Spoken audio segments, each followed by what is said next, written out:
বাচ্চাটা খুঁজে পাইতেছি না, এই অবস্থা হয়ে গেছে।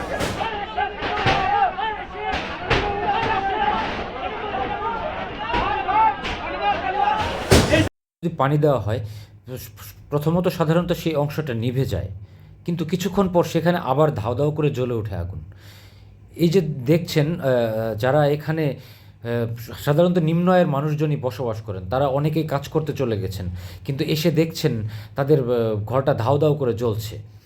আসলে পানি দিয়েও নিভানো যাচ্ছে না, ফায়ার সার্ভিসের লোকজন কাজ করছে করে না, একদম জিলের লাইন দিয়ে ভাই, জিলের লাইনে পাইপ শর্ট, তারা একদম সম্পূর্ণ যে যার মতো আগুন নেভানোর চেষ্টা করছেন, কিন্তু কোনোভাবে আগুন নিয়ন্ত্রণে আসছে না। যারা এখানে স্থায়ীভাবে বসবাস করেন বা অনেকে যারা চাকরি করেন, নিম্ন আয়ের মানুষ, কেউ ভ্যান চালান, কেউ তরকারির দোকান করেন, আবার কেউ গাড়ি চালান, অনেক ড্রাইভারও থাকেন এখানে।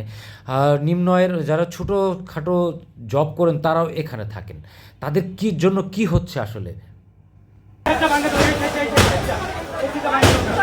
আগুন লাগছে বিগত 4 ঘন্টা হয়ে গেছে, কিন্তু কোনো আরেকটি বিষয় যে তারা বলছেন আগুন লেগেছে প্রায় 4 ঘন্টা যাবৎ, কিন্তু ফায়ার সার্ভিসের লোকজন আসছেন দেরিতে।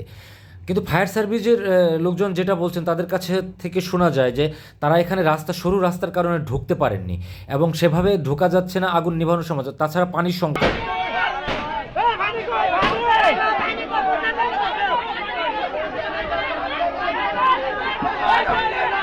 ফায়ার সার্ভিস আসার পরে জিলের ভিতরে পাইপ সব নামাই দিছি, নামাই দেওয়ার পরে আমার বাসা আগুন লাগে নাই।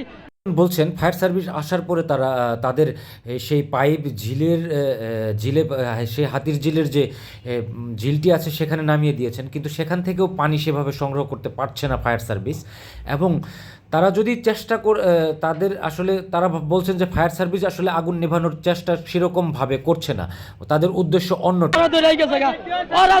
আগুন লাগে না ওই সাইডে পানি মারে, জনগণের অভিযোগ যে পাশে আগুন কম জ্বলছে সেখানে গিয়ে ফায়ার সার্ভিসের লোকজন আগুন নেভানোর চেষ্টা করছে এবং পানিগুলো তারা সেখানেই দিচ্ছেন, যেটা তারা যুক্তিযুক্ত, সাধারণ মানুষ যুক্তিযুক্ত মনে করছেন না এবং সেটাই তারা করে যাচ্ছেন। তাদের অভিযোগগুলো আসলে ছোট, খালি চোখে দেখার উপায় নেই। একা দৌড়ে এসে কিচ্ছু পাইনি, আমাদের একদম সব শেষ।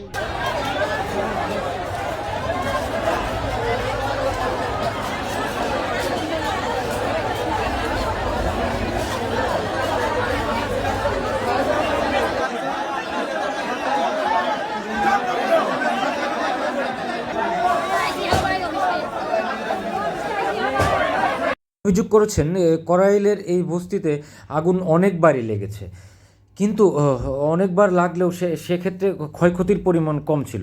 কিন্তু আজকের যে আগুন সেটি এতটাই ভয়ানক যে বস্তির এ প্রান্ত থেকে ও প্রান্ত পর্যন্ত ছড়িয়ে পড়েছে। তাতে দেখা যাচ্ছে এই বস্তিতে হয়তোবা আর বসবাস করা সম্ভব হবে না এই নিম্ন আয়ের মানুষদের। তারা অভিযোগ করছেন, তাদের যে অভিযোগ যে তাদেরকে সেখান থেকে সরিয়ে দেওয়ার জন্য কেউ না কেউ এই আগুন দিয়ে থাকতে পারে এবং হয়তোবা সেটি ঘটেছে, বা আগুন গ্যাসের সিলিন্ডার বিস্ফোরণ থেকেও হতে পারে। আসলে কোনটি সত্য সেটি তদন্তের পরই বেরিয়ে আসবে, কিন্তু ততক্ষণে এই নিম্ন আয়ের মানুষদের থাকার যে জায়গাটি রাজধানীতে ছিল সেটি আগুনে পুড়ে ছাই হয়ে গেছে, যা এখনও পুড়ছে। আগুন নিয়ন্ত্রণের কোনো সম্ভাবনাই দেখতে পাচ্ছে না। ফায়ার সার্ভিস হয়তো চেষ্টা করে যাচ্ছে, কিন্তু আসলে আগুন নিভানো সম্ভব হবে না যতক্ষণ পর্যন্ত বস্তির এ প্রান্ত থেকে ও প্রান্ত পুড়ে ছাই হয়ে না যাচ্ছে।